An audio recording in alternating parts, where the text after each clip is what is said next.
JDS से कांग्रेस है, क्या आपको लगता था कि जेडीएस मिलेंगे तो कुछ नहीं होगा, कांग्रेस आने के बाद definitely Congress will come to power? नहीं, कांग्रेस डेफिनेटली पावर में आती है, क्योंकि कांग्रेस की सोच सेक्युलर थी, सेक्युलर है और सेक्युलर थी, सेक्युलर रहेगी।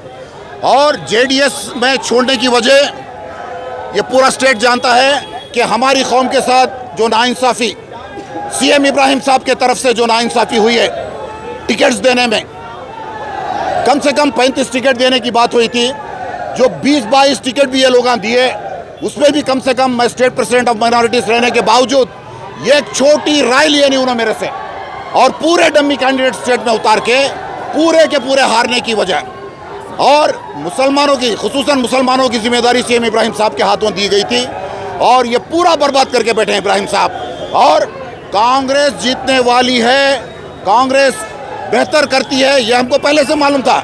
तो सीएम इब्राहिम साहब का डैमेज कर रहे थे क्या? सीएम इब्राहिम साहब ही डैमेज करें जेडीएस को, नहीं तो जेडीएस की इतनी बदतर हालत होने की वजह नहीं है।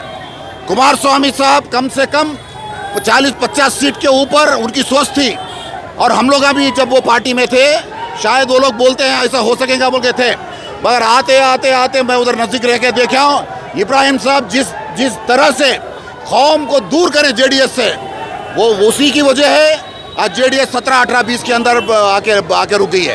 आपको क्या लगता है मुसलमान लोग पूरे कांग्रेस इस बार पक्का वोट किया है ना? कम से कम 90% मुसलमान कांग्रेस को वोट करें, ये इसमें कोई शक नहीं है।